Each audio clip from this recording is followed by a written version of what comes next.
Bonjour à toutes et bonjour à tous, c'est Antonark et je suis content de vous accueillir sur RiseX pour ce nouveau Market Watch sur l'inflation. Le but de cette vidéo, c'est de vous donner des clés de compréhension sur ce qui se passe autour de l'inflation. Pourquoi tout le monde la regarde un petit peu comme de l'huile sur le feu et pouvoir en déduire comment risque de se passer 2024 à travers une grille de lecture relativement simple. Alors c'est parti, pour comprendre l'inflation, on va d'abord faire une petite histoire de l'inflation et on va se remettre en 2020 lorsqu'il y a eu cette crise économique induite par le Covid. Peu importe ce qu'on pense du Covid, ce qui s'est passé a été quand même un chamboulement dans notre consommation. On s'est retrouvé chez nous et on consommait plus ou on consommait différemment. Et c'est ce qui s'est passé, ça s'est traduit tout simplement par exemple ici sur l'indice de Dow Jones, donc américain, par moins 38% à peu près sur les marchés. Forcément, il a fallu réagir. Et comment ils ont fait pour réagir? La Fed, un petit peu comme sauveuse de l'humanité, a décidé de mettre de l'argent sur la table, donc de faire des chèques globalement à des grosses sociétés. Le bilan de la Fed, pour vous donner la quantité qui a été injectée, on est passé de 4 000 à 8 000 milliards, d'accord, jusqu'à 2022, ce qui est un gros chiffre. Pour vous donner une image, c'est comme si vous voyez les secteurs, les entreprises comme des champs. D'accord. Là, les champs étaient en train de littéralement craqueler, voire casser. Pour éviter ce collapsage, tout simplement, on a mis énormément d'eau. Mais tellement d'eau que forcément, au bout d'un moment, les champs montent, donc il y a des champs qui fleurissent, et cetera. Les marchés ont plutôt bien réagi, hein, d'accord? Si on regarde tout simplement le Dow Jones, non seulement, avant fin 2020, on avait déjà repris les plus hauts, mais en plus derrière, on s'est permis de faire un globalement 25 avant une période de stabilisation. Et ce qu'il faut se regarder, c'est que ces champs, une fois qu'ils fleurissent, leur eau, malheureusement, ils ont peut-être pas absorbé toute l'eau. Donc il va y avoir un phénomène d'écoulement. On va avoir ce phénomène d'écoulement jusqu'où? Jusqu'à la, on va dire, l'économie traditionnelle, vous, moi, le boulanger du coin. Comment ça s'est traduit? Ça s'est traduit par une hausse de l'inflation. Entre 2020 et 2022, on est passé de zéro pratiquement d'inflation à 8, 9, ce qui commence déjà à piquer sérieusement, surtout quand vous venez d'injecter, de l'argent gratuite. L'arme des banques centrales, donc là je vais parler de la Fed, de la banque américaine, mais globalement ça marche, c'est vrai pour tous les autres pays, on augmente les taux d'intérêt. Donc on est passé de pratiquement zéro à 5,5%. D'accord? Alors, qu'est-ce que ça change en fait? Les taux vont, si vous voulez, rajouter un phénomène de gravité. Et donc, du coup, les entreprises ont plus tendance à être fébriles. D'accord? Ça s'est traduit par, par exemple, des faillites bancaires au début de l'année 2023. Ok? Il y a eu d'autres faillites, il y a eu d'autres problèmes, mais c'était juste pour vous donner un petit peu cet ordre d'idée-là. Donc, ça commence à piquer. Mais mais par contre, qu'est-ce que ça explique, ces taux? À quoi ça sert? Vous venez d'injecter de l'argent, vous venez de rajouter cet argent, elle vient de s'écouler dans les autres champs, elle vient de toucher notre économie et de faire globalement, monter l'inflation. Pour expliquer cette inflation, ça se voit très, très bien, c'est-à-dire que début 2022, on monte les taux. Qu'est-ce qui se passe sur l'inflation? Début 2022, l'inflation baisse, on est aux alentours de 3 au moment où je fais cette vidéo. C'est quand même pas mal et en plus de ça, ça explique le bilan faramineux de la Fed mois après mois, parce que chacune des entreprises doit vous rembourser plus. Et c'est là le problème, c'est que les entreprises sont moins agiles, si vous voulez, à pouvoir réinvestir. Tout simplement parce qu'au début, vous lui donnez 1000, il vous rendez 1000 parce qu'on était pratiquement à zéro d'intérêt. Maintenant, dans les 1000 qu'elle prend, elle sait qu'elle va devoir rendre quand même un certain pourcentage mois après mois. Donc ça pèse sur ses capacités de refinancer. Là, c'est là où nous en sommes. Mais les marchés ont quand même, depuis fin d'année 2023, largement bombardé. Qu'est-ce qui s'est passé? Globalement, oui, c'est vrai, hein, d'accord, on peut le noter. C'est-à-dire que par exemple, le Dow Jones, toujours, depuis octobre jusqu'à aujourd'hui, il a fait pratiquement 21%. C'est juste extraordinaire. Félicitations à lui au passage, hein, d'accord? J'ai rien à j'ai rien à lui redire. Depuis le début d'année, depuis décembre, on est à 6%, donc c'est génial. Mais qu'est-ce que font les opérateurs? Justement, ils payent le fait que comme l'inflation est bientôt aux alentours de la cible de la Fed, soit 2%, eh beh, c'est possible que la Fed baisse ses taux et ça, c'est extrêmement bon pour les actions et les actifs à risque. Le problème dans ce scénario, enfin, où on va dire, où est le petit caillou dans la chaussure de ce scénario? Parce qu'après tout, si les taux n'ont pas commencé à descendre et que les taux se mettent à descendre en 2024, c'est bon, ça va être une année ultra verte, ultra florissante. Tous nos champs vont fleurir, tout simplement. La première chose, c'est justement cette anticipation de la baisse des taux. Globalement, octobre, décembre, les opérateurs de marché payaient cette baisse de taux. aujourd'hui, ils n'en payent plus que 4. C'est le premier outil que je vous donne.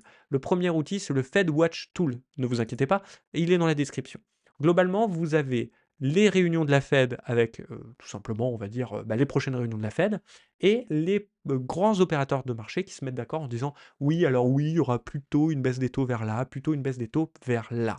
Vous avez l'onglet probabilité, qui est quand même très bien et qui permet d'avoir une lecture simplifiée et qu'on regarde après chaque gros chiffre et moi je regarde avant et après, chaque gros chiffre clé comme l'inflation. Globalement, c'est assez simple à lire. Si vous êtes au-dessus de 40, il y a des baisses de taux. Si vous êtes, bah, si enfin, vous avez une certitude sur le marché. Si par contre vous êtes en dessous de ça, bah, vous êtes pas en certitude. C'est-à-dire que blanc, il y a pas de certitude, orange, il y a pas de certitude. Les seules certitudes, c'est en bleu. Donc il y aura pas de baisse des taux lors de la prochaine réunion, ni en mai, mais la première sera bien en juin. Et au cours de l'année, pour le moment, il y en a plus qu'1, 2, 3, 4. Ça veut dire qu'il y a peut-être une suranticipation de la baisse des taux ou en tout cas de la vitesse à la baisse des taux. Ça, c'est la première chose que les gens commencent un petit peu à se méfier. La deuxième chose, c'est que le secteur, tout secteur confondu, sont portés par par seulement un champ, par exemple.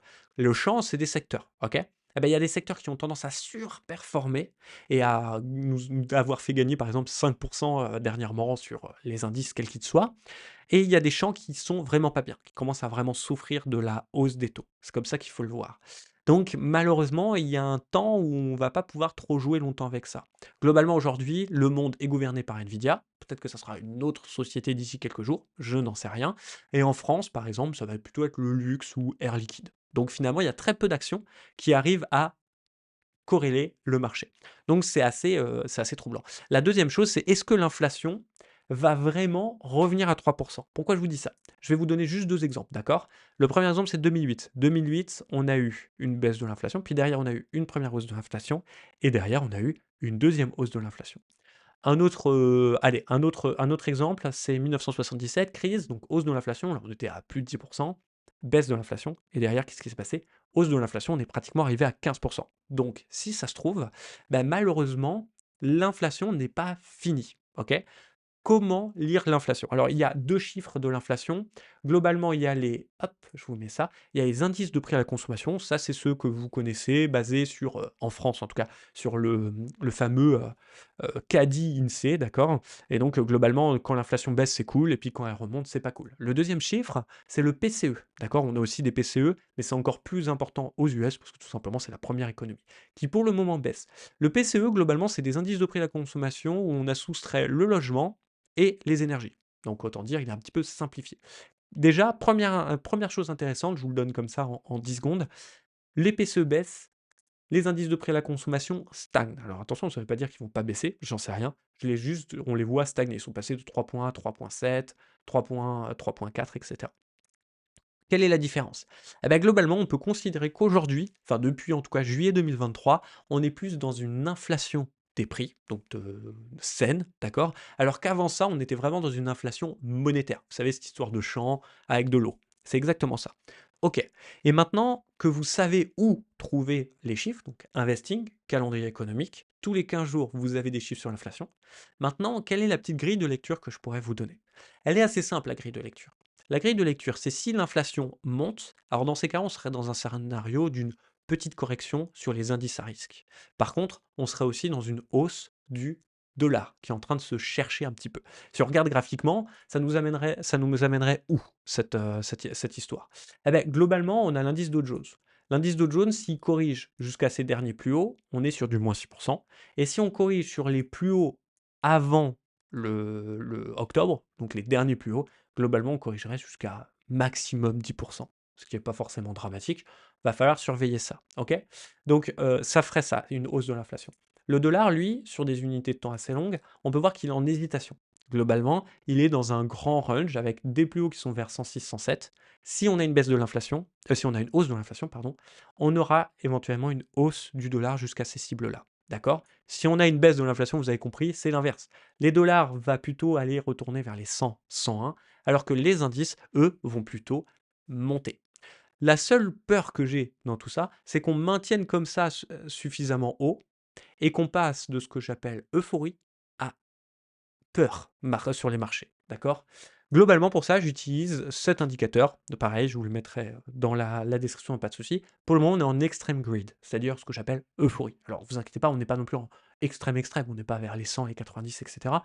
On est aux alentours de 75, 77, 76 et cetera. Globalement, ce qu'il faut faire attention, parce que plus on reste dans cette zone-là, moins les indices veulent corriger doucement, je dis bien doucement, plus on a de chances de passer en extreme fear. Et donc dans ce cas, ça serait, une hausse de la volatilité assez extrême, voire même des colmatages comme on a pu avoir en 2020. Mais bon, on n'y est pas. Ce qui me rassure dans tout ça, c'est que pour le moment, les indices sont quand même extrêmement résilients, non seulement à leur dernière montée, mais à une correction éventuelle. Donc je pense pas que 2024 soit rouge. Je pense même que la baisse des taux est une très bonne nouvelle pour les actions et ce monde absolument fou des marchés un peu risqués des actions. Donc c'est très bon moment finalement pour regarder les marchés et commencer à faire ses courses, OK? Mais par contre, je suis d'accord que si l'inflation commence à monter, il faudra faire attention à cette correction des indices et pas hésiter à éviter d'acheter des trop plus hauts comme on est sur le moment, mais plutôt acheter des corrections sur cette année 2024. Voilà, bien sûr, vous avez compris, c'est ce que moi je vais faire. Ce n'est pas un conseil en investissement personnalisé. Sur ce, je vous souhaite à toutes et à tous une bonne journée. Prenez soin de vous et de votre capital et on se retrouve très rapidement sur ISIX. Allez, ciao.